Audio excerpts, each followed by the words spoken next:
Hey, what it do, y'all? What it do? It's your boy E2 Blue coming back at you again.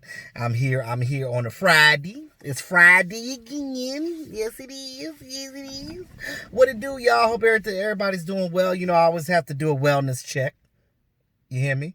Wellness check. Check on your people. Check on Cowboys Nation. How we doing today? Um, First of all, I want to give some shout outs to Cowboys YouTubers, man. Shout out to all the guys that's doing big things right now. You know, shout out to the OG Mark Holmes.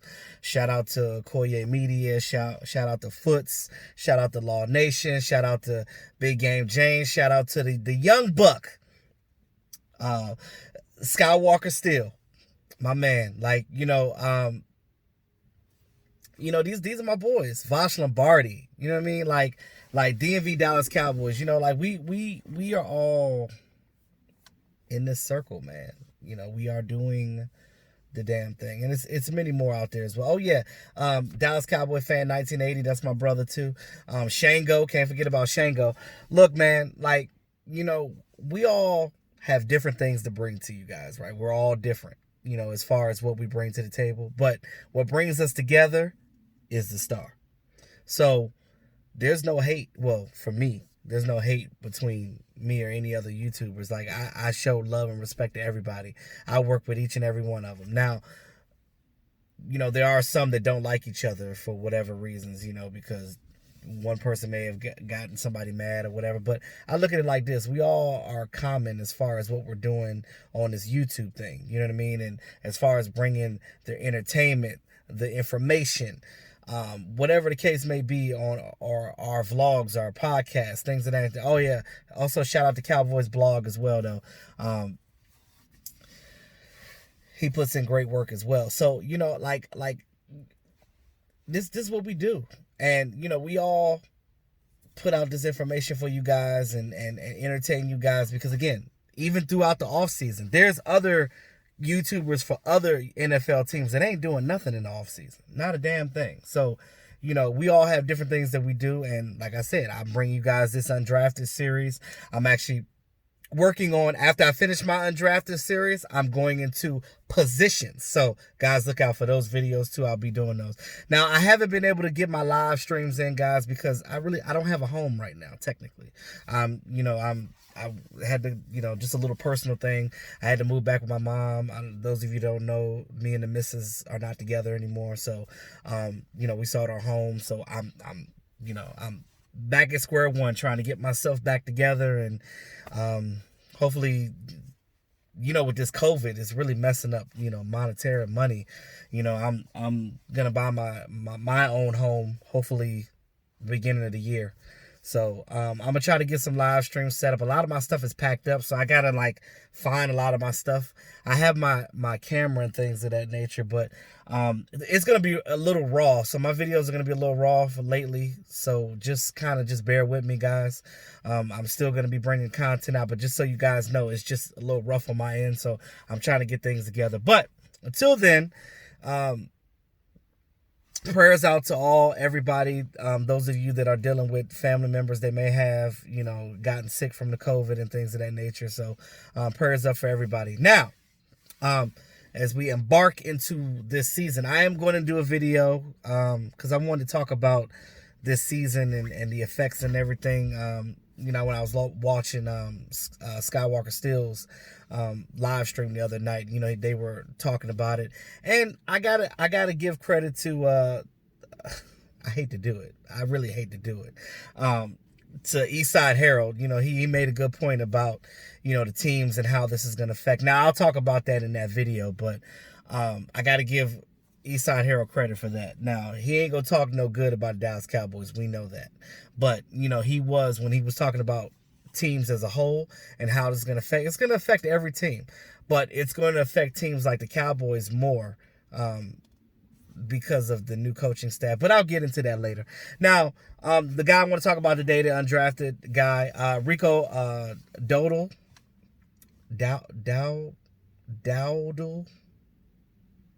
I don't know how to pronounce it. It's Dowdle. Dowdle.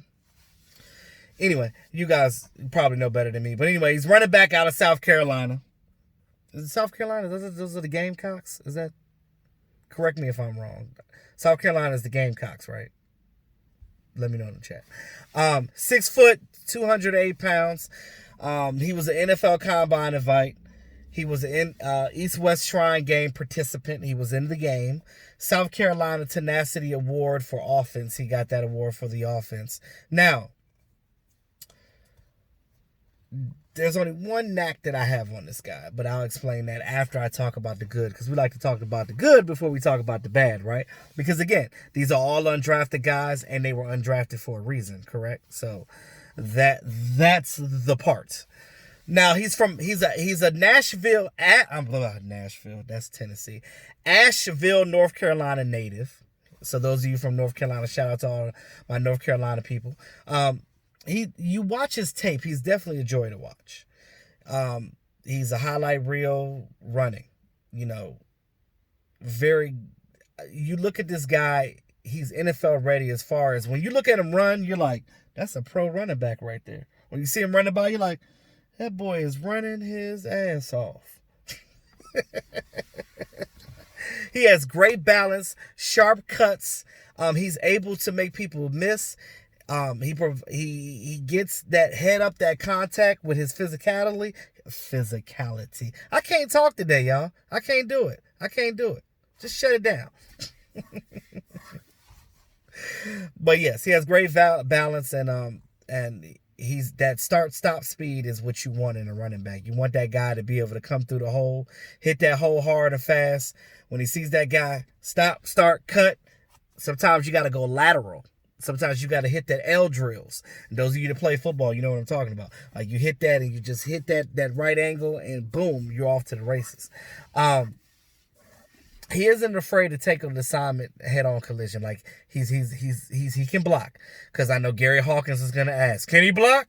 He can block. Great vision. Next level vision as far as his vision is in his decision making. Unlike the other running back I talked about, this guy hits the hole. Like, you know what I mean? Like his vision is great. Like he's able to see it, execute it. He doesn't hesitate with that.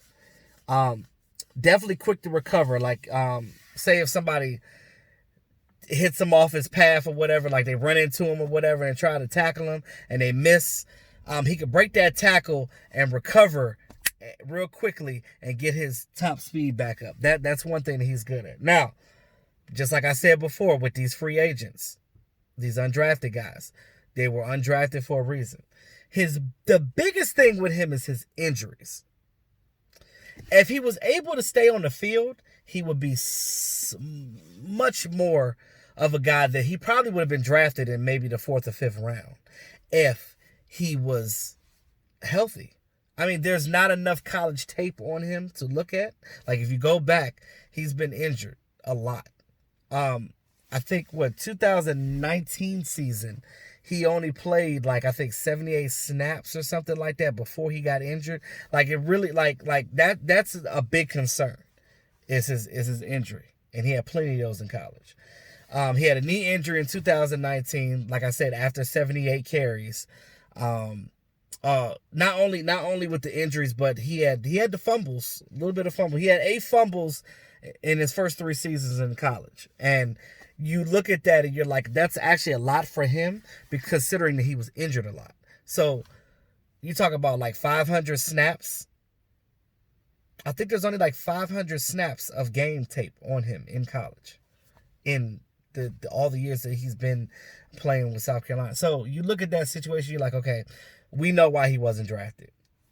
The tape shows a good player when you see the tape, but it's not enough of it. That's one. His injuries, that's 2, because you don't want to get a running back already injured coming into the league because it's injury prone, because it's like, okay, you can't use him as a bell cow. He's definitely going to be like a 3rd down back or a change of pace back or something like that. He would never be a starter because of that said reason. Now, you look at the roster that we have. We got stable running backs. We got a lot of running backs. We got running backs that we already had on the practice squad from before on the futures list. You got running backs, free agents, because you got him. You got the Jet. You got Siwo, because you could use Siwo as a fullback and a running back. So again, I think that when you look in training camp, if he could come in and show that initial burst, and he'll definitely show that. Like, you look at that and they'll look at him and be like, oh, this running back might have something. But then when you look at his drops, his fumbles, and then you look at his injury history, if he can stay healthy and he can hold on to the ball, he might have a spot in the NFL if it's not the Dallas Cowboys.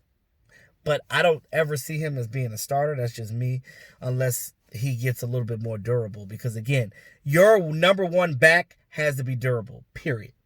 Look at Ezekiel Elliott. He rarely ever gets injured. They got to be durable because they're taking all those hits all day long.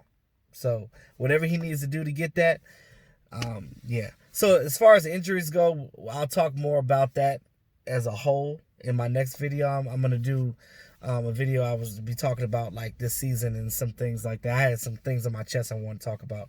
That's going to be pretty much, we're just going to go over top with that. Now, let me know what you guys think about Rico Dowdle, out of South Carolina. 6 foot 208 pounds, guys. I think that, again, he's shifty like a lot of these young backs that we have. And I see what this team did when they picked their draft guys. The guys that they picked that were undrafted, they're all kind of similar. You look at the height, you look at the weight. These are the guys that they're looking for. So we now know what this coaching staff is looking for as far as players.